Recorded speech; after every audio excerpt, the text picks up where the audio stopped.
नमस्कार विद्यार्थी मित्रांनो, आज आपण पाहणार आहोत इयत्ता 8वी गणित प्रकरण क्रमांक 1 ते म्हणजे परिमेय व अपरिमेय संख्या।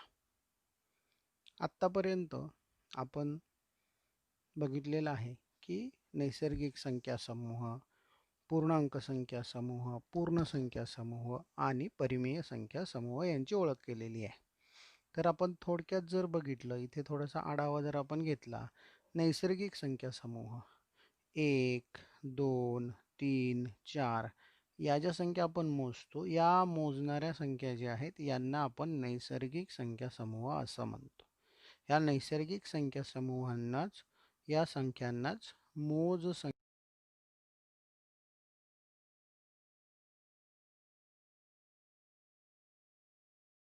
या नैसर्गिक संख्या समूहामध्ये 0 मिळवला जातो, त्यावेळेला पूर्ण संख्यांचा समूह तयार होतो। कसं तयार झालेला आहे?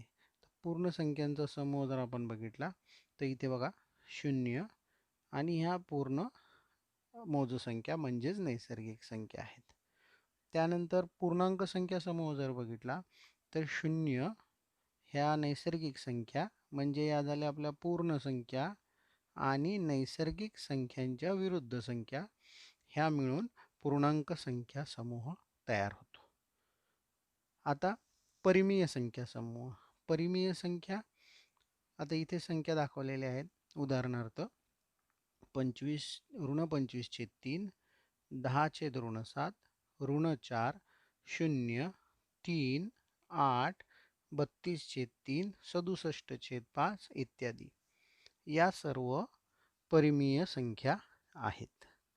आता आपण पुढे जर बघितलं तर परिमेय संख्या समूह आता ज्या बघितल्या, तर परिमेय संख्या कशाला म्हणतात ते आपण पाहूया। m/n या रूपातील संख्यांना परिमेय संख्या म्हणतात।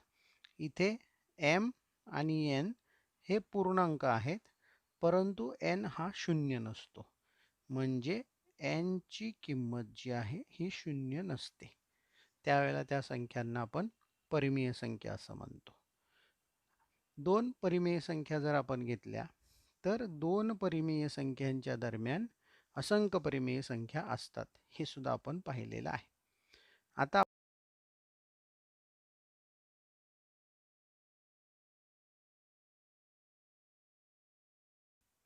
मग याच्यासाठी एक छोटंसं मी उदाहरण घेतो। हे उदाहरण आहे की 7/3, 2 आणि ऋण 2/3 या संख्या संख्या रेषेवर कशा दाखवायच्या ते आपण प्रथम पाहूया। त्याच्यासाठी प्रथम एक आपण संख्या रेषा काढू। तुम्हाला मी संख्या रेषा दाखवतो। ही संख्या रेषा ज्या वेळेला आपण काढतो त्या संख्या रेषेवरती या सर्व संख्या आपण दाखवू शकतो। आता ही आहे संख्या रेषा, या प्रकारे संख्या रेषा असते। तर इथे आपण मध्ये आपला 0 आहे, या बाजूला सर्व संख्या ज्या आहेत या धन संख्या आहेत आणि या बाजूच्या सर्व संख्या ज्या आहेत या ऋण संख्या आहेत। 0 उजवीकडच्या संख्या धन संख्या, डावीकडच्या संख्या या ऋण संख्या, अशा पद्धतीने ही संख्या रेषा आपण काढतो, त्याच्यावरती या संख्या आपल्याला दाखवायच्या आहेत। ही संख्या रेषा काढलेली आहे। मग आता ज्या वेळेला या संख्या रेषा दाखवायच्या आहेत 7/3, 7/3 म्हणजे काय, तर 7/3 म्हणजे 7 गुणिले 1/3। मग इथे 1/3 आहेत म्हणजे एकाचे 3 भाग, म्हणून ज्या वेळेला 7/3 दाखवायचं असेल त्यावेळेला आपल्याला 0 ते 1 याचे आपल्याला 3 भाग करावे लागतील। बघा इथे हा पहिला भाग, हा दुसरा भाग आणि हा तिसरा भाग, 3 भाग केल्यानंतर असे प्रत्येक भागाचे आपल्याला 3 भाग करावे लागतील। इथे 1 ते 2 या दरम्यानचे सुद्धा 3 भाग केलेले आहेत, 1, 2, 3 असे 3 भाग केलेले आहेत। आणि हे 3 भाग केल्यानंतर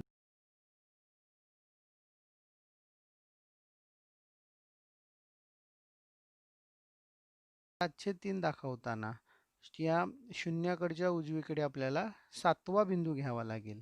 7वा बिंदू कसा, बघा, पहिला, दुसरा बिंदू, तिसरा बिंदू, चौथा बिंदू, पाचवा बिंदू, सहावा बिंदू आणि हा सातवा बिंदू. म्हणून या ठिकाणी आपला हा बिंदू 7/3 आपल्याला दाखवता येईल. म्हणून शून्याच्या उजवीकडच्या प्रत्येक एककाचे 3 भाग करून शून्यापासूनचा 7वा बिंदू म्हणजे ही आपली 7/3 ही संख्या दाखवेल. आता संख्या रेषेवर आपल्याला ऋण 2/3 ही संख्या जर दाखवायची आहे तर ऋण कुठल्या बाजूला आहे, तर या बाजूला ऋण आहे आणि या बाजूला धन संख्या आहेत. मग ऋण दाखवताना शून्याच्या डावीकडे दुसरी म्हणजे 0, 1 आणि 2 इथे आपली ऋण 2/3 संख्या ही आपण दाखवली. आणि त्याच्यानंतर आपण अशा प्रकारे शून्याच्या उजवीकडे आणि धनसंख्या आणि शून्याच्या डावीकडे ऋण संख्या काढून आपण या संख्या दाखवू शकतो. आता याच्यानंतर या संख्या दाखवल्यानंतर आता आपण सराव संच 1.1 कडे जाऊया. सराव संच 1.1. या सराव संच 1.1 मध्ये पहिला प्रश्न आहे, संख्या रेषेवरील पुढील परिमेय संख्या दाखवा. प्रत्येक उदाहरणासाठी वेगळी संख्या रेषा काढा. आपल्याला काय करायचं आहे, संख्या रेषेवरती परिमेय संख्या दाखवायच्या आहेत. आता या परिमेय संख्या दाखवताना पहिल्या प्रश्नामध्ये आपल्याला उदाहरण दिलेलं आहे की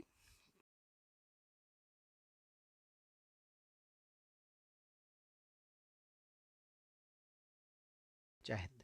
तर हे कसं करणार मी, तर सुरुवातीला मी पहिल्यांदा संख्या रेषा काढणार. संख्या रेषा काढल्यानंतर मध्यभागी हे करून 0 दाखवणार. 0 दाखवल्यानंतर उजवीकडे आणि डावीकडे छेद किती आहे, 2. म्हणून एका घराचे आपल्याला 2 भाग करायचे आहे. हा 0 नंतर हा 1, त्यानंतर इथे दुसरा आणि इथे तिसरा. मग आता एकाचे किती भाग करायचे, 2 भाग करायचे आहेत. 2 भाग कसे करणार, तर 0 ते 1 हा 2 आहे, हा 3 आहे. एकाचे 2 भाग करताना हा पहिला भाग, मध्ये एकच आपल्याला हे करावं लागेल. इथे पहिला भाग 1 केला म्हणजे 2 भाग झाले त्याचे.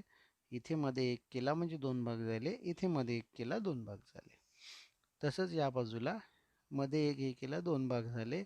मध्ये 1 घाव केला 2 भाग झाले. आता मला पहिल्यांदा 3/2 दाखवायचे आहेत. 3/2 दाखवताना कितवा बिंदू येणार, तर धन आहे म्हणून तिसरा बिंदू, हा पहिला बिंदू, हा दुसरा बिंदू आणि हा तिसरा बिंदू. म्हणजे इथे माझी संख्या येणार 3/2. याला मी ए नाव दिलं. जर आता मला 5/2 दाखवायचं आहे म्हणून हा पहिला बिंदू, हा दुसरा बिंदू, हा तिसरा बिंदू, हा चौथा बिंदू आणि हा पाचवा बिंदू. म्हणून इथे माझं येणार 5/2. आणि ऋण 3/2 दाखवताना पहिला बिंदू, दुसरा बिंदू आणि तिसरा बिंदू. इथे माझा येणार ऋण 3/2. हा ए बिंदू, हा बी बिंदू नाव दिलं आणि याला सी बिंदू नाव दिलं. अशा प्रकारे मी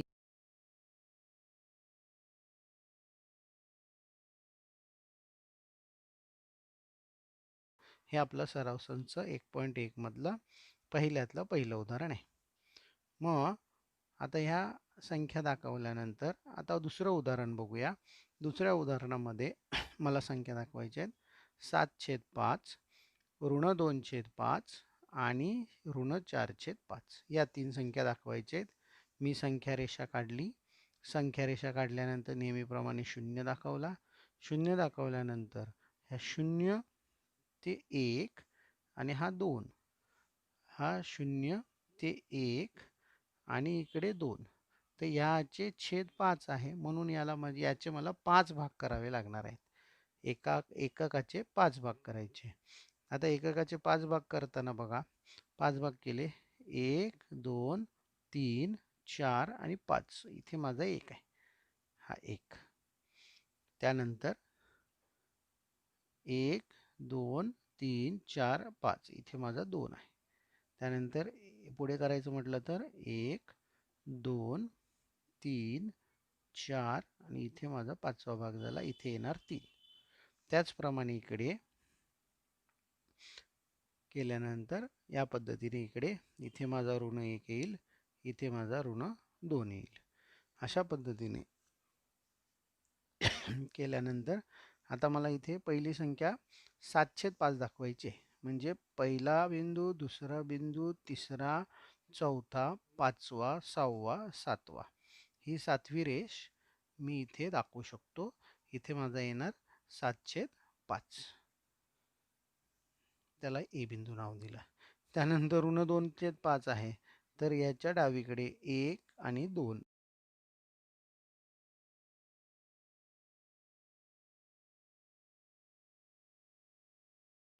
डावीकडचा 1 2 3 4 म्हणजे इथे येईल. इथे माझा बिंदू येईल कोणता?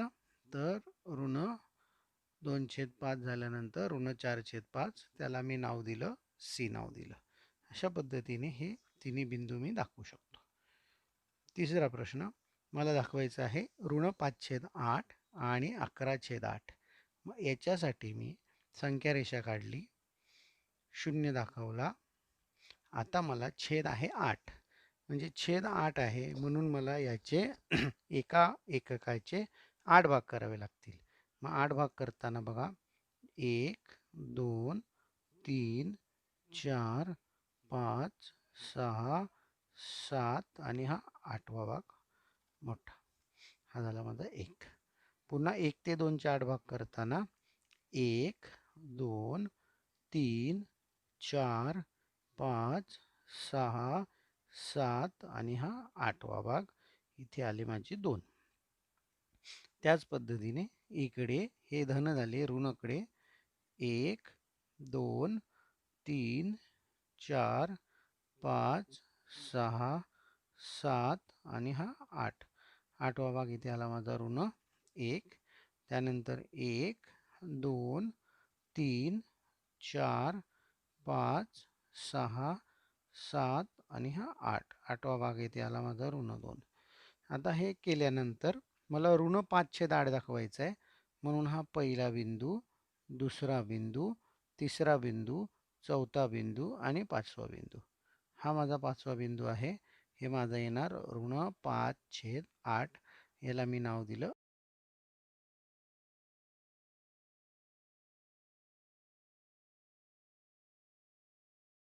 5 6 7 8 9 10 आणि हा 11.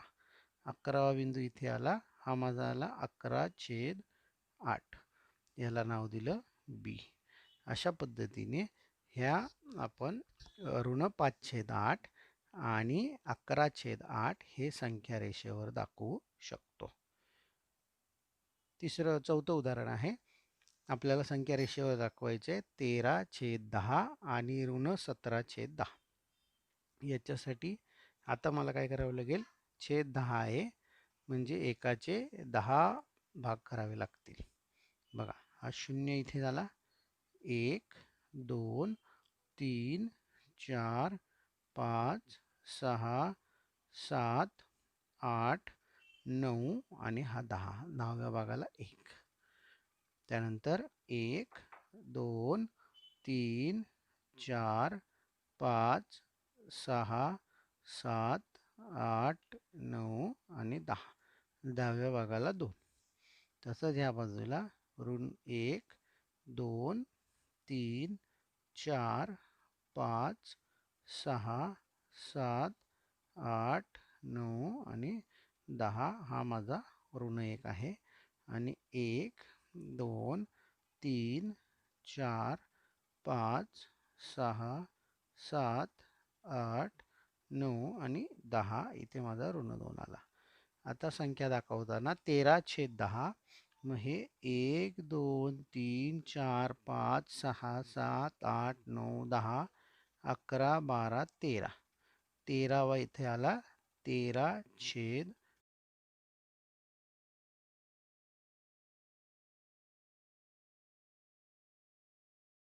4 5 6 7 8 9 10 11 12 13 14 15 16 17.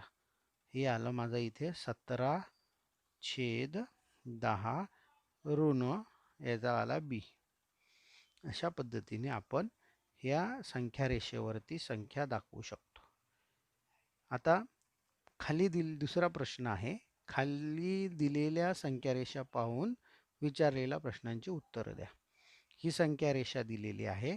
संख्या रेषा दिल्यानंतर प्रश्न पहिला आहे, बी बिंदू हा कोणती परिमेय संख्या दाखवतो? बी बिंदू कुठे आहे? तर बी बिंदू इथे आहे. हा बी बिंदू आहे. तर बी बिंदूमध्ये आता मी काय करणार, तर छेद किती लिहायचा?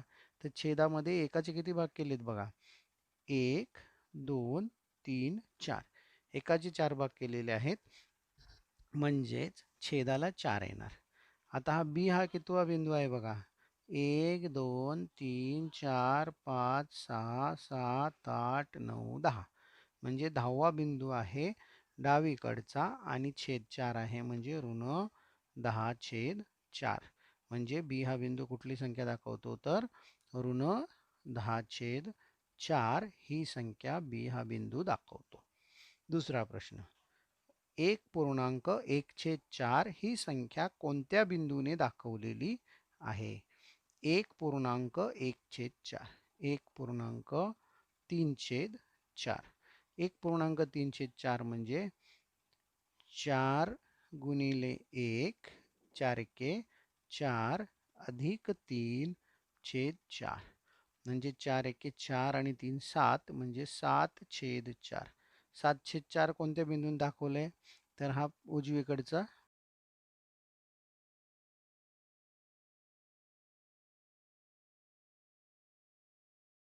दाखवलेलं आहे. मग आता उत्तर काय लिहिणार आपण? बिंदू सी. त्याचप्रमाणे तिसरं, डी या बिंदूने 5/2 ही परिमेय संख्या दाखवलेली आहे. हे सत्य आहे का असत्य आहे ते लिहायचं. डी या बिंदू आहे इथे 5/2 ही संख्या दाखवली. आता इथे बघितलं आपण 1, 2, 3, 4, 5, 6, 7, 8, 9, 10. डी या बिंदूनी संख्या इथे दिली आहे 10/4. मग इथे जर आपण 10/4 घेतले तर 10च्या निम्मे 5, 4च्या निम्मे 2, म्हणून 5/2 ही संख्या दाखवलेली आहे. हे विधान सत्य आहे की असत्य आहे? तर हे विधान सत्य आहे. अशा पद्धतीने ह्या विचारलेल्या प्रश्नांची उत्तरं आपण लिहू शकतो. परिमेय संख्येतील क्रमसंबंध म्हणजे लहान मोठेपणा. आता आपण परिमेय संख्येमधील लहान मोठेपणा कसा ठरवला जातो ते पाहूया. संख्या रेषेवरच्या संख्येच्या प्रत्येक जोडीमध्ये डावीकडील संख्या उजव्या बाजूच्या संख्येपेक्षा लहान असते हे आपल्याला माहिती आहे. म्हणजे संख्या रेषा जर असेल तर ही डावीकडची संख्या ही लहान असते आणि उजवीकडची संख्या ही मोठी असते, हे आपल्याला माहिती आहे. आणि कोणत्याही परिमेय संख्येचा अंश आणि छेद यांना एकाच संख्येने जर गुणलं तर संख्या तीच राहते, त्याची किंमत बदलत नाही. म्हणजेच जर आपली एक परिमेय संख्या आहे a/b, दोघांना जर आपण k ने गुणलं तरी त्याची किंमत बदलत नाही.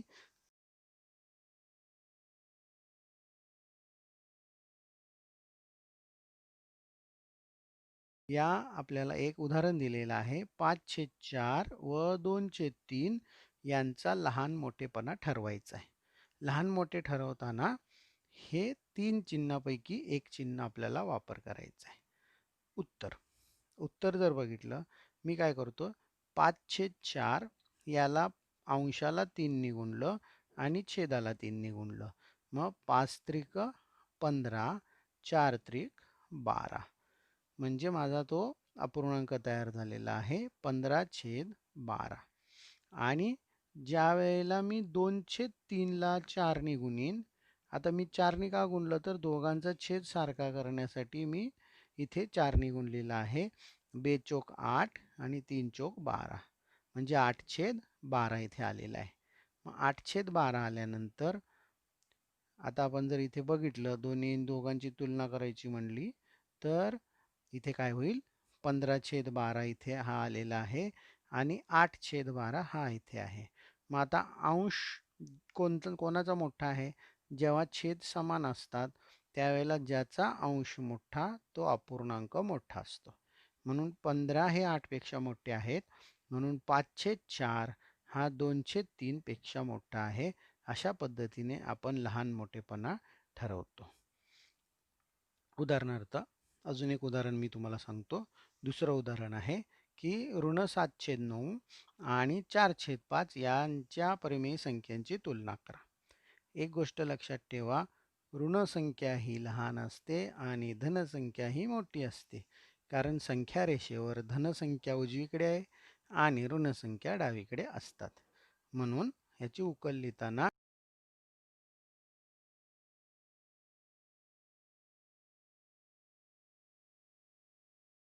5 पेक्षा लहान आहे. तिसरं उदाहरण ऋण 7/3 आणि ऋण 5/2 यांची जर तुलना करायची म्हटली, दोन्ही संख्या ऋण आहेत. दोन्ही संख्या ऋण असल्यावरती प्रथम आपल्याला ऋण चिन्ह बाजूला ठेवून 7/3 आणि 5/2 ची तुलना करावी लागेल. 7/3 ला जर मी 2 ने गुणलं, याच्या छेदाने जर गुणलं तर 14/6 आले.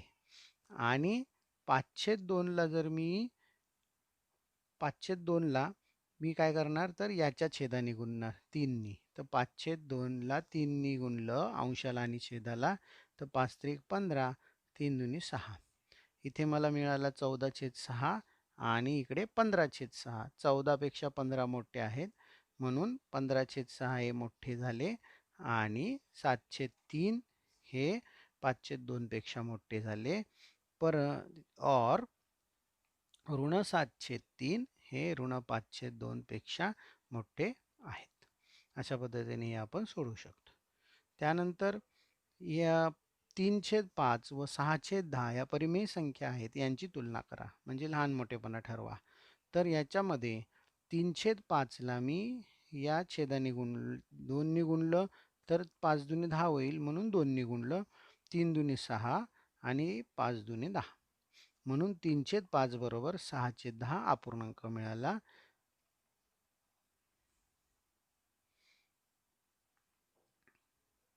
परिमेय संख्याची तुलना करताना काही नियम उपयोगी पडतात आपल्याला, ते आता आपण बघूया. याच्यामध्ये नियम जर आपण बघितले तर काही नियम आता आपण खाली बघणार आहोत. पहिला नियम, A/B व C/D या परिमेय संख्या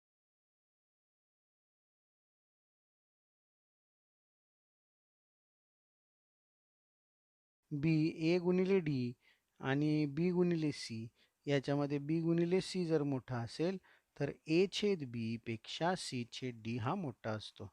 म्हणजे तिरकस गुणाकार करून आपण हे सोडवू शकतो. जर A×D बरोबर B×C तर दोन्ही अपूर्णांक समान आणि A×D हा मोठा असेल B×C पेक्षा तर A/B हा C/D पेक्षा मोठा असतो. हे आपण नियम वापरू शकतो. आता आपण उदाहरण संग्रह सराव संच 1.2 मधलं पहिलं उदाहरण सोडवणार आहे. याच्यामध्ये ह्या दोघांचा लहान मोठेपणा आपल्याला ठरवायचा आहे. संख्या आहे पहिली ऋण 7 आणि ऋण 2. तुम्ही सांगू शकता की ऋण 7 आणि ऋण 2 मध्ये संख्या रेषेवरील प्रत्येक जोडीमध्ये जी डावीकडची संख्या आहे ती उजव्या बाजूच्या संख्येपेक्षा लहान आहे. संख्या रेषेवरती उजव्या बाजूला ही संख्या येईल आणि डाव्या बाजूला ऋण 7 येतील. म्हणून आपण उत्तर लिहू शकतो की ऋण 7 ही संख्या ऋण 2 पेक्षा लहान आहे. दुसरं उदाहरण 0 आणि ऋण 9/5. संख्या रेषेवरची डावीकडील संख्या ही उजव्याकडील संख्येपेक्षा लहान असते. म्हणून संख्या रेषेमध्ये प्रत्येक जोडी डावीकडील संख्या ही उजव्या बाजूच्या संख्येपेक्षा लहान असते. म्हणून 0 जो आहे हा 0 हा ऋण 9/5 पेक्षा मोठा आहे. तिसरं उदाहरण 8/7 आणि 0. पुन्हा तुम्ही जर बघितलं तर संख्या रेषेवर संख्येच्या प्रत्येक जोडीमध्ये डावीकडील संख्या उजवीकडील संख्येपेक्षा लहान असते. म्हणून आपल्याला 8/7 हे 0 पेक्षा मोठे आहेत. चौथं उदाहरण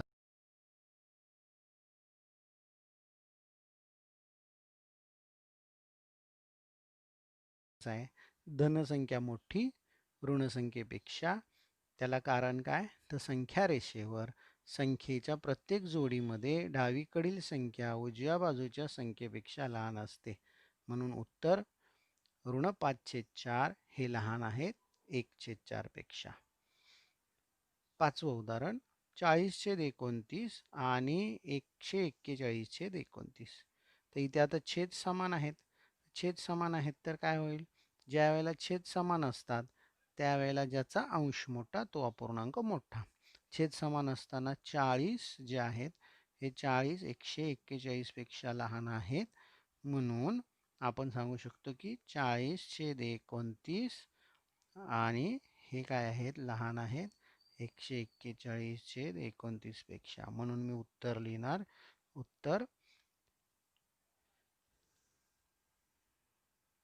उत्तर जे आहे हे माझं येणार की 40/29 हे लहान आहेत 141/29 पेक्षा.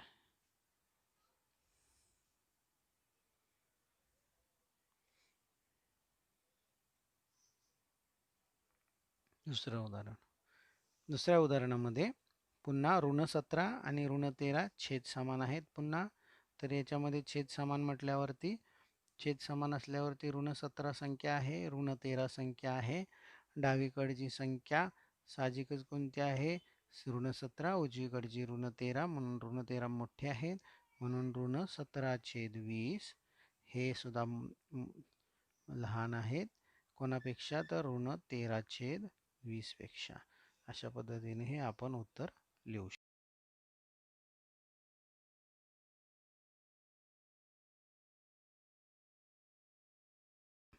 हे करताना मी आता साधं सोपं एक पद्धत सांगतो. तिरकस गुणाकार करू शकतो. हे 15/12 आणि 7/16. 15/12 आणि 7/16. 16 मी याला गुणतो. 15 × 16 आणि 12 × 7. 7 × 12. बघा 15 सक 9 0 हात चालला 1. 15 × 15 आणि 1 16. 15 × 15 आणि 9. 15 आणि 9 24. म्हणून आले 240. आणि 12 7 84.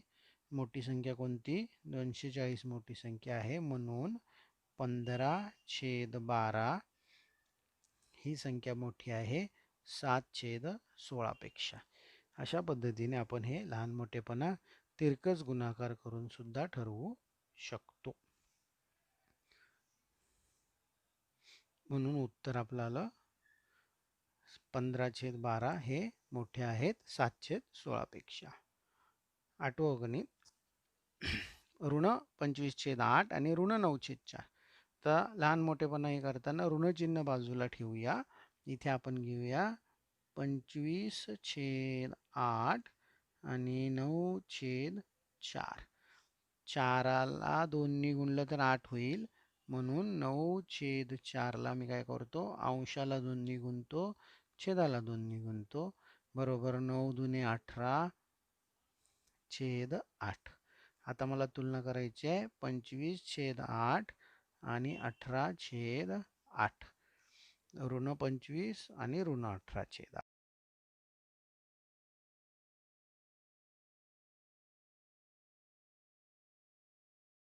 मोठी ही संख्या लहान आहे.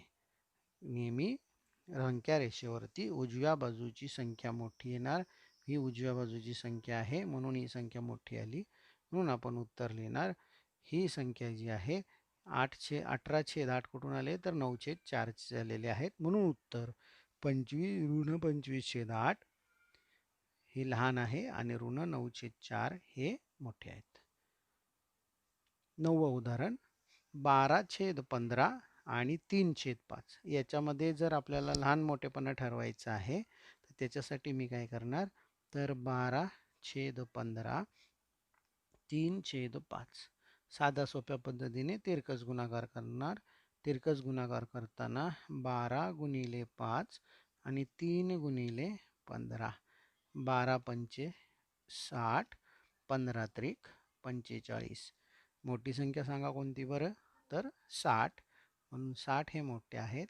म्हणून 12/15 ही संख्या मोठी येणार 3/5 पेक्षा.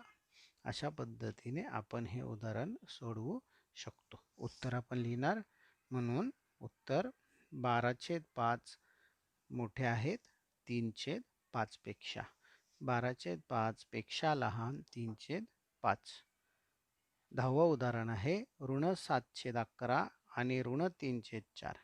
मग याचं उत्तर करताना आपण 7/11 आणि 3/4 तिरकस गुणाकार करताना 7 × 7 × 4 आणि ऋण 3 × 11. 7 × 28, 11 त्रिक